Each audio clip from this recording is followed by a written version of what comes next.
자, 안녕하세요. 이윤민 전문가입니다. 이 전 시간에는 세무사의 평균 연봉 및 소득 등 세무사 시험을 어떻게 준비하는지에 대해 배웠다면, 앞으로 이 시간에는 세부적인 우리 세무사 2차 공부 또는 1차 공부에 대해서 준비를 과목별로 어떻게 해야 될지 보겠습니다.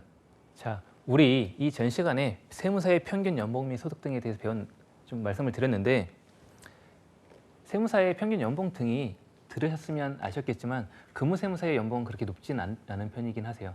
자, 보시면 우리 등수를 봐도 전문직에 대한 월평균 보수를 봐도 중간쯤 아래에 속하는 기준 월평균 금액으로 한 700만 원 정도, 연봉으로 따지면 한 8천 정도로 보시면 될 것 같은데, 이 금액 자체가 근무세무사의 연봉보다는 많이 높은 편이라고 통계치가 나와 있는 것 같습니다. 그래서 세부적으로 보면 근무세무사는 실질적으로 1년 차에 3,000에서 3,500을 받으시는데 보통 4,000까지는 받는 경우가 드물긴 한 것 같아요. 그러고 이제 연차를 넘어서 좀 내가 업무 능력이 향상이 되고 2년차, 3년차가 됐다면 여기에서는 이제 내가 연봉을 제시할 수 있는 기회가 있으니 3,500, 평균적으로는 3,500에서 4천만 원을 받고 있지만 이보다 더 많은 금액을 받을 수도 있고, 내 능력이 좀 떨어진다라고 한다면 이보다 더 적은 금액을 받을 수도 있기 때문에 천차만별이라고 말씀드릴 것 같아요. 그래서 근무세무사를 목표로 공부하시는 분이 있다면 내가 수습을 할 때 또는 1년차 때 보다 많은 양을 경험할 수 있고 많은 역량을 키울 수 있는 세무법인을 알아보는 게 좀 더 나의 미래에 더 큰 영향을 주지 않을까 싶습니다. 그래서 보통은 일반적인 세무사들의 성격상 근무를 오래 하지 않고 바로 개업을 하는 경우가 많다라고 보여집니다. 그래서 과목별로 시험 성적, 시험 대비를 좀 설명을 드렸는데, 제일 중요한 건 이 부분이세요. 하루에 한 과목보단 하루에 여러 과목을 요일마다 돌려가면서 공부를 하시는 게 우리 시험의 휘발성에 대한 특징을 가장 잘 커버할 수 있는 공부 방법이라고 해도 좋지 않을까 싶습니다. 이건 제가 공부한 방법이기도 하고 제 주변에 또는 후배들, 선배님들에 대한 공부 방법을 통계적으로 여쭤봤을 때 이 방법을 제일 많이 사용한다고 보여져요. 그래야 시험장 가서 우리 시험은 1월부터 12월까지 준비해서 그 다음 연도 5월에 시험을 보는 것인데, 그 과정 중에 내가 시험 막바지에 얼마나 많은 양을 빨리 돌릴 수 있느냐. 일반적으로는 보통 1월부터 8월까지는 기본서 위주로 공부를 하고 그 이후에는 기본서가 됐다면 심화 과정을 거쳐 2차 공부를 한 후에 그 다음부터는 뭐냐, 내가 얼마나 남은 기간 동안 많은 회독수를 할 것이냐, 회독을 얼마나 늘릴 것이냐의 싸움이라는 거예요. 그래서 내가 시험 1차 시험, 2차 시험 당일까지 이 모든 방대한 양의 공부량을 얼만큼 빨리 돌리느냐, 빨리 돌릴 수 있게끔 만드느냐의 차이인 거예요. 그래서 여러분들을 공부할 때 위의 방법보다는 아래 방법을 추천을 드리고 있습니다.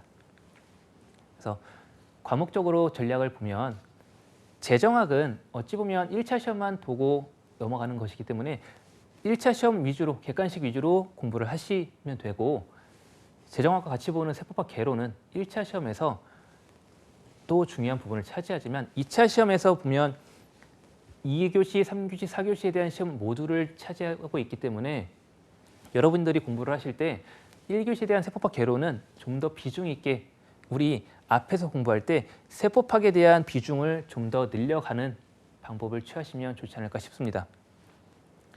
해서 세법학 개론은 1차에 있는 과목도 있고 추가적으로 2차에 들어가 있는 상속세, 증여세 등도 있는데, 상속세, 증여세 등은 1차에 없지만 1차를 공부하시면서 심화적으로 같이 2차 공부와 겸하시는 게 그 해의 합격을 1차와 2차를 동시에 합격할 수 있는 지름길이라고 보여집니다.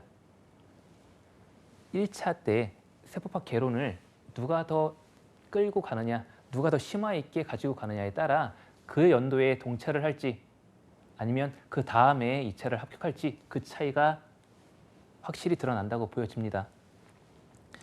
동시에 회계학 개론도 2교시에 보시면 1차 시험 2교시에 보시면 상법 민법, 행정법 등은 우리 수험생들이 전략 과목으로 세우고 있는 부분이에요. 이 세 과목 중에 한 과목을 선택하여 나에게 맞는 과목을 선택해서 여기서 시간과 점수를 버시고 회계학 개론에서 좀 더 계산에 많은 시간을 투자하시면 효과적이고, 회계학 개론도 1차와 2차에 동시에 응시가 되고 있으니까, 과목이 포함되어 있으니 여러분들은 회계학 개론 공부할 때 동일하게 깊이 있게 공부를 하시는 것을 추천드리고 있습니다. 추천이 아니라 저는 강력하게 주장하고 있어요. 왜냐? 우리는 동차를 목표로 하고 있는 수험생들이 대부분이니까 회계학 개론은 1차 공부하실 때 재무회계와 원가관리회계를 같이 집중도 있게 깊이 있게 공부를 하시면 조금 더 동차의 길이 빨라지지 않을까 싶습니다. 이 작전은, 이 전략은 제가 보여드리는 이 평균 점수로 보셔도 확 와닿으실 거예요. 왜냐하면 상법, 민법, 행정법은 점수가 보통 70점, 60점 후반에서 70점 사이, 많게는 80점까지 획득하는 경우가 많단 말이에요. 그러니 여기서 점수를 획득하시고 세법학 개론, 회계학 개론에서 시간을 좀 더 쓰고 계산 문제를 풀 수 있게끔 준비를 하시는 게 좋지 않을까 말씀드렸던 부분입니다. 그래서 재정학을 여러분들 1교시, 1차 시험 중에 1교시에 많은 전략 과목으로 세웠다라는 거 말씀드렸고, 전략 과목으로 세우기 위해 시간과 점수를 벌기 위한 과정은 어떻게 되느냐 해서 강의를 듣고 이해를 됐으면 빠른 시일 내에 암기가 돼야 되고, 그 암기가 방대한 양이다 보니 요약하여 내가 시험장 갈 때 하루에 1회독씩 처음 공부하시는 분들 또는 세무사를 준비하시는 분들 이 얘기를 들으면 좀 의아해하실 수도 있는데, 나중 되면 하루에 한 과목을 1회독 할 수 있는 실력이 되신다라는 거예요. 왜? 요약이 되니까. 모든 양을 공부하는 것보다 요약 정리된 그 요약본을 가지고 회독수를 늘리다 보니 하루에 한 과목 정도 1회독하는 건 문제가 안 된단 말이에요. 그래서 그렇게 되게끔 여러분들이 시험 준비 과정 중에 요약 정리하고 문제풀이를 빨리 속도를 올리게끔 전략적으로 세운다라는 거 준비하시면 될 것 같습니다. 다음에 계속 중요하다고 말씀드렸던 세법학 개론은 이론 문제와 계산 문제가 동시에 출제되는 부분이니까, 내가 보통 세무사 시험은 이론 문제에서 문제풀이할 때 시간을 벌고 계산 문제에서 조금 더 많은 부분을 차지한다, 그런 식으로 전략을 세우고 있어요. 그러니 세법학 개론 중에 이론 부분에 차지하는, 이론을 차지하고 그중에 출제 비중도 높은 국세 기본법을 전략 과목으로, 전략 파트로 세우고 있다 해서 여기서 시간과 점수를 벌고, 더 중요한 소득세법, 법인세법, 법인세, 소득세, 부가세 출제 비중이 높으니 여기서 좀 더 투자를 하여 점수를 획득하자. 세법학 개론이 따지고 보면 꽈락이 제일 많은 과목이기도 합니다. 세무사 시험에서 그만큼 어렵고 중요한 부분을 차지한다고 보여지면 될 것 같아요. 그래서 이 부분에 대해서는 조금 더 깊이 있게 전략적으로 출제가 되는 부분들은 집중해서, 그리고 국세징수법, 조세범, 처벌법 등 2문제에서 3문제 정도 나오는 경우 이 부분은 포기해도 되지 않을까 싶어요. 뭐 뒤에서 이제 2차 시험에 나오는 부분들은 버릴 수가 없겠지만, 우리가 전략적으로 자주 안 나오는 부분들은 버려도 시험에서 크게 중요성이 많지 않다라고 느껴집니다. 그래서 어쨌든 세법학 개론은 1차 시험과 2차 시험을 동시에 공부해야 되는 부분이 있기 때문에 좀 더 깊이 있게 1차 시험 공부하실 때 집중해서 공부하시길 요청을 드리고, 우리 이제 2교시 때 응시하는 회계학 개론 그리고 상법에 대해서 좀 설명을 드리면, 회계학 개론은 재무회계와 원가관리회계로 이루어지는데, 회계학 개론도 1차 시험과 2차 시험 동시에 포함이 되어 있는 과목이세요. 그러니 세법학 개론과 동시에 얘는 깊이 있게 공부를 하셔야 된다는 겁니다. 왜? 회계학 개론도 세법학 개론과 동시에 우리 세무사가 평생 가지고 가야 할 역량, 우리가 키워야 할 역량이라는 거예요. 그러니 회계학 개론도 좀 깊이 있게 1회독할 때 처음 넓힌 그 내 실력이 평생 가기 때문에 처음 넓힐 때 좀 많은 넓은 시야를 가질 수 있게끔 공부를 하시는 게 합격까지도 좋고 합격 이후에 공부 내 실력을 키우는 데도 좋지 않을까 싶습니다. 자, 그래서 공부 방법을 보면 회계학 개론은 보통 이론 문제보다 계산 문제가 더 많은 비중을 차지하고 있습니다. 그래서 이해를 했고 암기가 됐으면 동일하게 문제풀이를 반복해서 하시면서 내가 이 문제를 빨리 풀 수 있게끔 대비를 하셔야 돼요.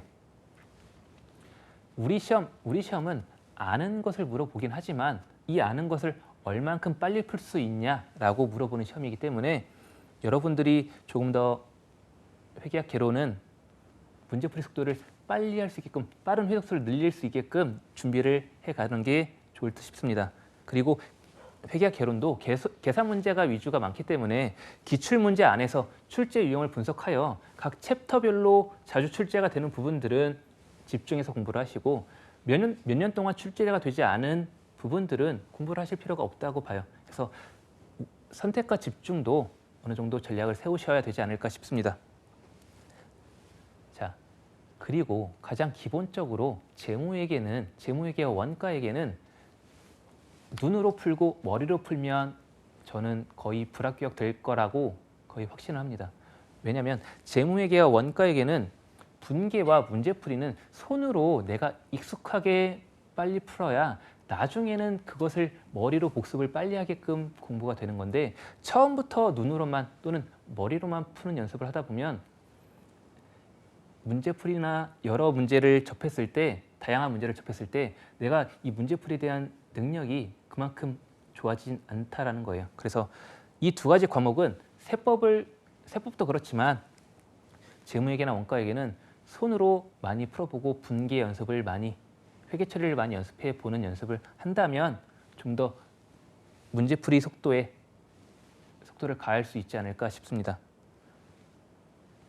그래서 연습장을 얼만큼 썼냐는 시험을 얼만큼 빨리 분야와 비례한다고 보시면 될 것 같아요. 자, 마지막으로 말문제는 회계학 개론 안에서 말문제는 동일하게 시간과 점수를 획득하는 전략 파트로 삼으셔야 된다라는 거예요. 그래서 말문제에서 점수를 버시고 계산 문제에서 더 심도 있게 집중해서 시험에 응시할 수 있게끔 시간 관리를 하시면 될 것 같아요.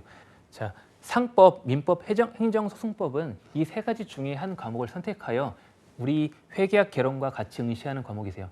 그러면 이 과목은 암기 과목이기 때문에 이론 위주의 과목이기 때문에 여기서 점수를 버시고 여기서 시간을 획득하여야 하는 부분이라고 보면 됩니다. 왜냐하면 아까 보셨던 평균 점수를 보시면 상법, 민법, 행정소송법은 평균 65점에서 70점 왔다 갔다 한단 말이에요. 그러면 우리 시험에서 그 정도 점수면 고득점을 받는 것이라고 얘기해도 무방하니까 이 점수를 획득해서 우리 세법학 개론에 또는 회계학 개론에서 까먹은 점수를 여기서 좀 커버를 해야 된다는 거예요.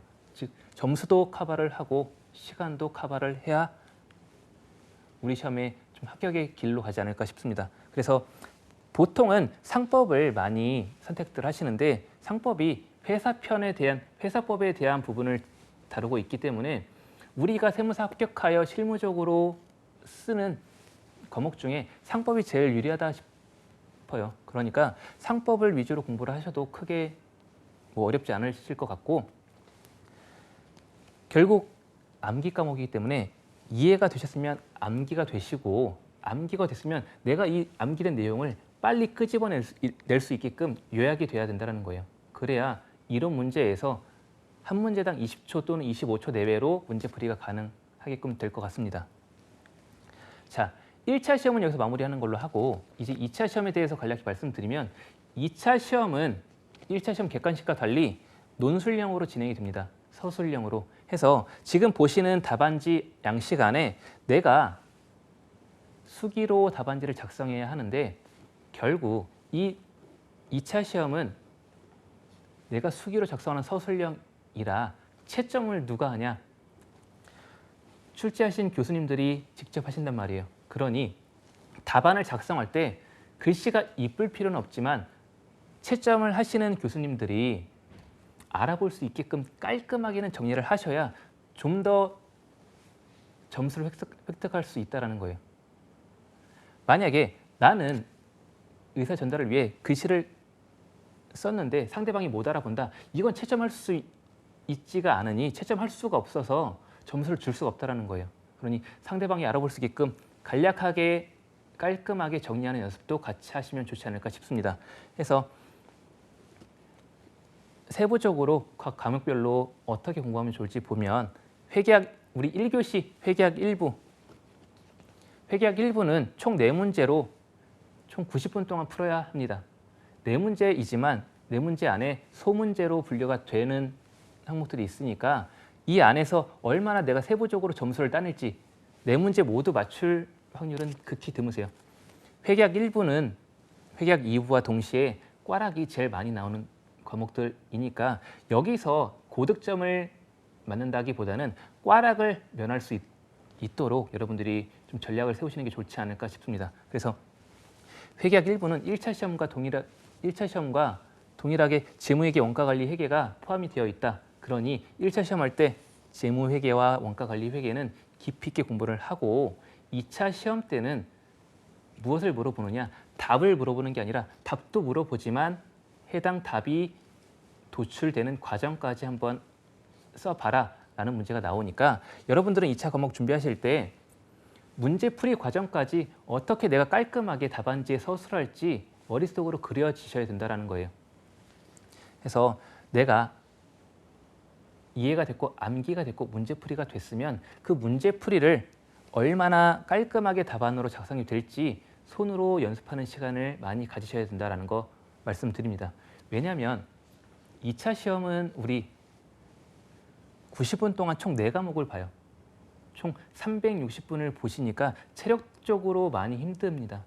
그래서 여러분들이 얼만큼 많은 양을 쓴다고 많은 점수를 획득하는 건 아니기 때문에 좀 더 깔끔하고 상대방이 채점자가 보기에 이 사람은 이 답을 아는구나 라고 의사 전달이 되게끔 정리를 하시면 좋지 않을까 싶습니다. 그래서 회계학 2부 세무회계도 우리 세법학 개론에서 1차 때 공부했던 세법학 개론에서 이어지는 부분이라 그때 객관식 위주로 공부도 하시고 객관식과 동시에 서술형으로 내가 답안지를 어떻게 작성할지 연습을 같이 하신다면 동차가 되지 않을까 싶어요. 그래서 내용 보시면 세법학 개론은 의외로 세무사를 공부하는 분들이 제일 어려워하는 부분이기 때문에 여기서 꽈락이 제일 많이 나요.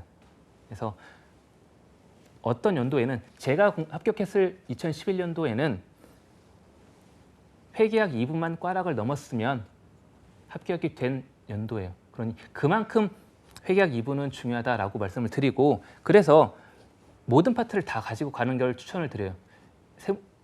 회계학 2부, 우리 세법학 개론, 세무회계에서는 버리는 파트 없이 어떤 부분이 나올지 모르니까 모든 부분을 어느 정도 다 건들면서 공부를 하시는 걸 추천을 드려요. 왜냐하면 세법학 개론은 기출을 찾아봐도 뭔가 반복적으로 나오는 부분만 출제가 되지는 않고 있으니 어떤 부분이 출제될지 모르니 여러분들은 모든 부분을 어느 정도 가지고 가시길 추천을 드리고 있습니다. 자, 2차 시험에서 우리가 1차 때 공부하지 않은 부분들이 나오는 부분이세요. 어떤 부분이냐면 3교시와 4교시, 세법학 1부와 세법학 2부가 우리 2차 시험에서 새로 나오는 부분이라고 보시면 되세요. 얘들은 뭐냐? 세법학 1부, 2부는 우리 법인세, 국세기본법, 소득세, 상속세, 증여세법 등이 만들어진 법령이 만들어진 취지, 이 법을 왜 만들었을까? 또는 이 상황에 이런 판례에 이런 상황에 전문가들은 어떻게 판단을 했을까? 어떤 판례가 이루어졌을까라고 묻는 서술형 문제이라 1차만 공부하신 분들은 좀 어색하고 어려움을 겪으실 거예요. 왜냐? 해당 사건을 보고 이 법령을 접목시켜서 난 이런 판단을 했습니다라고 답변을 해야 되니까. 그래서 이 세법학 1부를 공부하시는 방법에는 첫 번째, 법령을 좀 암기를 하셔야 돼요. 이 세법이 어떻게 생겼는지, 취지와 법령이 어떻게 매칭이 됐는지 암기를 해주시고, 암기가 됐다면 여러 가지 판례, 사례들을 같이 법령과 접목해서 연결시켜 주시고 요약해서 이제 이 사례를 보고 이 사례는 이 법과 연관이 있고 이 법은 이 취지로 생겨났구나. 그리하여 이런 판단이 생겼구나라고 결과를 도출해낼 수 있다라는 실력을 키워야 된다는 거예요. 그래서 세목별로 보면 국세기본법은 일반적으로 이론이 바탕이 되는 항목이라 사례 문제가 대다수라고 보시면 될 것 같습니다. 그래서 해당 사건에 해당 사례에 논점을 파악하신 다음에 해당 국세기본법의 목차를 정리하는 버릇을 기르시고 그 목차 안에서 세부적으로 법령이 어떻게 서술되는지 연습하시면 될 것 같아요. 그래서 사례별로 공부를 하신 다음에 그 사례를 토대로 관계 법령을 서술하는 연습을 하시다 보면 거기 안에서 키워드를 출제자가 아니라 채점자가 이 키워드만 보고 이 사람은 이 내용을 알고 있구나라고 알 수만 있으면 된다는 거예요. 서술형으로 길게 서술할 필요는 없으시고 키워드를 활용해서 단답식으로 답을 다셔도 득점을 하지 않으실까 여겨지고, 상속세 증여세법은 1차 때 나오지 않는 부분이기 때문에 2차 심화 과정에서 공부를 하셔야 되는 부분이고, 그래서 이 부분에 대해서 여러 어려움을 많이 겪고 계세요. 여러분들이 많은 수험생들이 상속세 증여세에 대해서 어려움을 겪고 있는데 이 부분은 어찌 보면 우리 시험에서 큰 부분을 차지하지는 않지만 그렇다고 포기하시면 안 되는 게 이 부분은 매회 출제가 되고 있는 부분이라 어느 정도 깊이 있게까지는 공부하실 필요 없고 기본적인 틀 안에서 기본적인 계산 구조 안에서 내가 이 흐름을 파악하고 풀 수 있게끔만 준비를 하시면 좋지 않을까 싶습니다. 그래서 보통 상속세법은 증여세법은 계산형 문제가 위주로 나오세요. 그러니 계산형 위주로 기본 계산 서식, 상속세가 어떻게 계산이 되는지, 증여세가 어떻게 계산이 되는지 흐름을 파악하신 다음에 공부를 하신다면 큰 어려움 없이 득점을 하실 수 있지 않을까 싶습니다. 자, 마지막으로 세법학 1부에서 가장 중요한 부분을 차지하고 있는 법인세, 소득세법을 말씀드리면 이 부분은 우리 1차 공부할 때 동일하게 깊이 있게 공부를 하셔야 되세요. 1차 위주뿐만 아니라 2차를 생각하시면서 2차 기출문제를 보시고 법인세, 소득세법은 2차 때 이런 식으로 출제가 되는구나라고 1차와 연관이 돼서 공부를 하셔야 그 해에 합격할 수 있는 확률이 높아지리라 생각이 듭니다. 그래서 세법학 1부 중에 60% 이상의 비중을 차지하고 있기 때문에 이 부분은 무조건 가지고 가셔야 되는 부분이세요. 전 파트를 공부를 하시고 서술형, 계산형이 중복으로 출제가 되는 부분이니까 둘 다 대비를 하셔서 공부를 하셔야 좋지 않을까. 이 부분에 대해서 전략 파트로 삼으셔서 고득점을 따내셔야 세법학 1부의 꽈락을 면할 수 있지 않을까 싶습니다. 자, 다음으로 세법학 2부를 보시면 세법학 2부는 부가세법, 개별소비세법, 지방세법, 조세특례 제한법으로 동일하게 네모난 90분 안에 서술하는 문제세요. 그런데 부가세법은 계산적인 문제가 많이 나오는 편인데 그 부가세법을 제외한 나머지는 모두 서술형 문제가 출제되고 있습니다. 정확히 말씀드리면 법령이 어떻게 생겼는지, 이 법령이 생긴 취지, 그리고 이 법령이 어떻게 나열되어 있는지, 그리고 이 법령을 실제 사례에 어떻게 접목시킬지 물어보는 문제가 계속 출제가 되고 있으니 하나하나 보시면 결과적으로 법령 암기, 그리고 그와 관련된 사례, 판례 등을 암기하시고 요약한 다음에 그 내용을 어떻게 반복해서 간단하게 답변할지 연습하시는 게 목차별로 답변을 하시는 게 가장 좋다라고 보여집니다. 그리고 부가가치세법은 세법학 2부에서 가장 많은 비중을 차지하고 있습니다. 그러니 꽈락에 가장 많은 영향을 차지하고 있다고 봐도 무방할 것 같습니다. 그래서 꽈락을 좌우하는 과목이기 때문에 지금 최근 사례형 문제, 계산형 문제로 출제가 되는 게 요새 추세예요.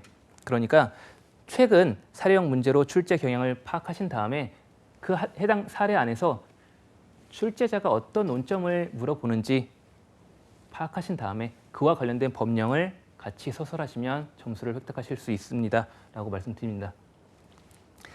그래서 부가세법은 계산 문제 위주로 공부를 하시고 거기에 부가적으로 나오는 서술형 문제는 점수를 획득하는 쪽으로 1차와 연결 지어서 2차 공부를 하시는 게 좋지 않을까 싶습니다.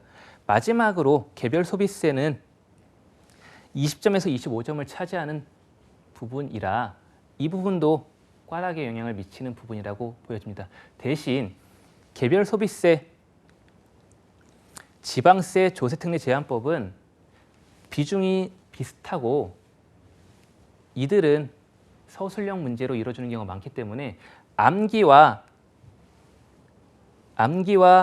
이론형 문제를 준비하기 위해 서술형으로 반복을 하시는 게 가장 큰 도움이 될 것 같습니다.